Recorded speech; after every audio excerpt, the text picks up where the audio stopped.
Assalamualaikum warahmatullahi wabarakatuh. Halo semua, kali ini saya akan membahas mengenai sintesis protein.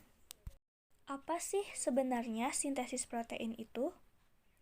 Sintesis protein merupakan proses pembentukan protein yang melibatkan peran DNA dan RNA.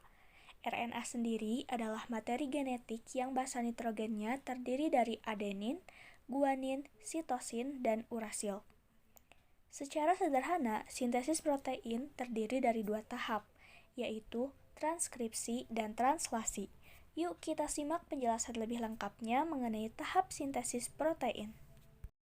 Sintesis protein terdiri dari dua tahap. Yang pertama, transkripsi. Artinya, menerjemahkan DNA menjadi mRNA.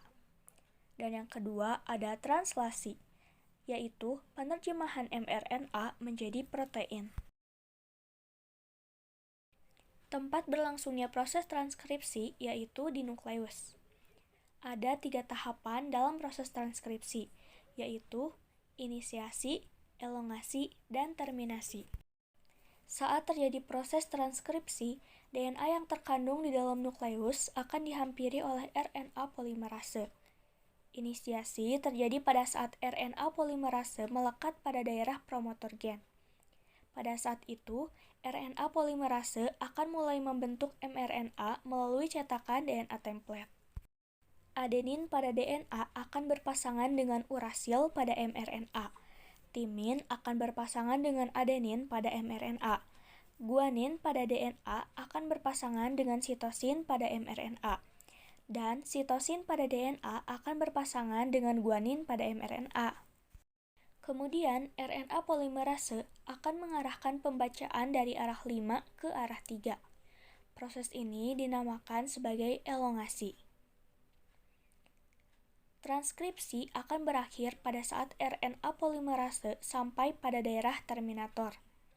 mRNA yang telah terbentuk mengandung urutan 3 basa nitrogen yang dikenal dengan kodon. Selanjutnya, akan meninggalkan nukleus melalui pori-pori nukleus menuju sitoplasma untuk memulai translasi. Setelah menyelesaikan tahap transkripsi, mRNA akan keluar dari nukleus menuju sitoplasma, yaitu tempat ditemukannya ribosom. Hal ini dilakukan untuk melanjutkan tahap translasi. mRNA ini berperan sebagai cetakan untuk pembuatan protein. Sebagaimana kita ketahui, mRNA mengandung urutan 3 jenis basa nitrogen yang disebut dengan kodon. Sehingga dapat disimpulkan bahwa translasi merupakan proses penerjemahan mRNA untuk menjadi protein. Hal yang harus diingat yaitu pairing rules atau aturan memasangkan basa nitrogen. Pada translasi, A pada mRNA akan berpasangan dengan U pada tRNA. U pada mRNA akan berpasangan dengan A pada tRNA. G pada mRNA akan berpasangan dengan C pada tRNA. C pada mRNA akan berpasangan dengan G pada tRNA. Sama dengan transkripsi, translasi juga memiliki 3 tahapan, yaitu inisiasi, elongasi, dan terminasi. Tahap inisiasi dimulai saat ribosom subunit kecil terikat pada mRNA. Ribosom subunit kecil akan bergerak dari arah 5 ke arah 3. Ketika sudah menemukan kodon AUG, tRNA yang membawa asam amino metionin dan antikodon UAC akan melekat pada mRNA. Kemudian, setelah tRNA terikat pada mRNA, maka ribosom subunit besar akan datang dan terikat juga bersama ribosom subunit kecil untuk melengkapi proses inisiasi. Ribosom subunit besar memiliki 3 daerah, yaitu daerah A atau acceptor site, daerah P atau peptidiocyte, dan daerah E atau exit site. Saat terjadi proses elongasi, asam amino yang lain akan dibawa pada rantai mRNA oleh RNA transfer dengan membawa antikodon. Selanjutnya, asam amino yang baru akan dibawa ke daerah A. Lalu, ikatan peptida akan terbentuk di antara asam amino pada daerah P.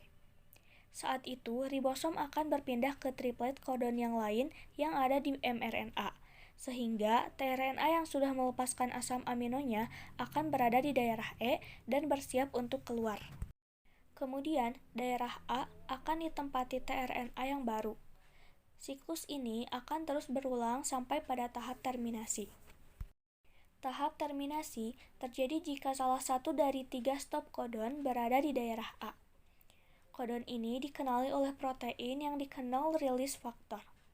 Saat release factor memasuki daerah A, secara otomatis polipeptida akan rilis dari ribosom.